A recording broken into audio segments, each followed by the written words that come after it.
الحمدللہ وحدہ والصلاة والسلام علی من لا نبی بعدہ اما بعد۔ السلام علیکم ورحمۃ اللہ وبرکاتہ۔ آپ حضرات کے سامنے جو دن آنے والے ہیں یعنی قربانی کے ایام، اس قربانی کے متعلق کچھ اہم گزارشات عرض کروں تاکہ جو امت میں پھیلی ہوئی بدعات و خرافات ہیں ان سے آپ بچنے کی کوشش کریں۔ جیسا کہ سب جانتے ہیں یہ جو قربانی کا سلسلہ چلا ہے یہ حضرت اسماعیل نبینا علیہ الصلاۃ والسلام سے چلا ہے، لیکن دنیا کے اندر ایک ایسا طبقہ بھی موجود ہے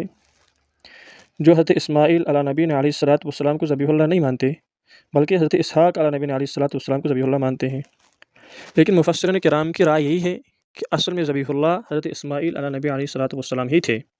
اور انہی کی یاد میں قربانی کا حکم امت محمدیہ کو دیا گیا ہے۔ یہ اصل میں جو حضرت اسحاق علیہ نبی علیہ الصلاۃ والسلام کو ذبیح اللہ ماننے کی بات ہے، یہ اصل میں یہودیوں نے روایت تعصب کا ثبوت دیتے ہوئے ذبیح اللہ ہونے کی شرافت حضرت اسحاق علیہ نبی علیہ الصلاۃ والسلام کی طرف منسوب کرنے کی کوشش کی ہے۔ آپ سب جانتے ہیں جیسے قرآن پاک میں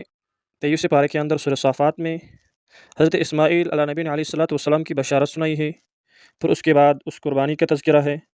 اور جب یہ مضمون ختم ہوتا ہے تو اس کے بعد وہاں ایک لفظ پڑا ہے وبشرناہ باسحاق، یعنی نئے مضمون کی ابتدا کی گئی ہے حضرت اسحاق علیہ نبی علیہ الصلاۃ والسلام کی، اور یہ اس بات کی کھلی دلیل ہے کہ پہلی بشارت الگ تھی اور دوسری بشارت الگ ہے، اور یہ بھی اس بات کی دلیل ہے کہ حضرت اسماعیل علیہ نبی علیہ الصلاۃ والسلام ہی ذبیح اللہ ہے۔ حضرت ابراہیم علیہ السلام نے جس بیٹی کی قربانی پیش کی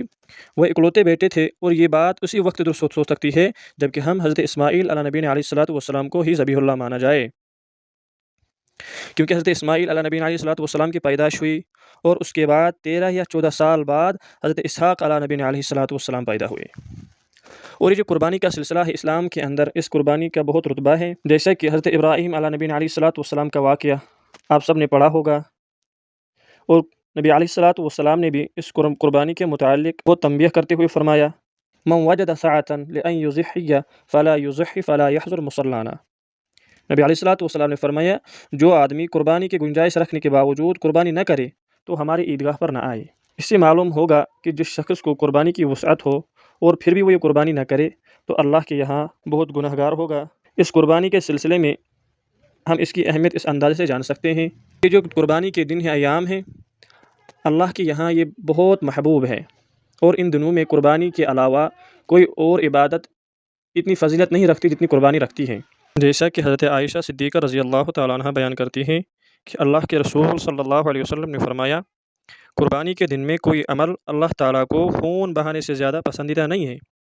اور یہ قربانی کا جانور قیامت کے دن میدان میں اپنے سینگوں، بالوں اور گروں کے ساتھ آئے گا، اور قربانی میں بہایا جانے والا خون زمین پر گرنے سے پہلے اللہ تعالیٰ کے دربار میں قبولیت کا مقام حاصل کر لیتا ہے۔ تو ہمیں چاہیے کہ ہم خشوع و خضوع اور خوشحالی کے ساتھ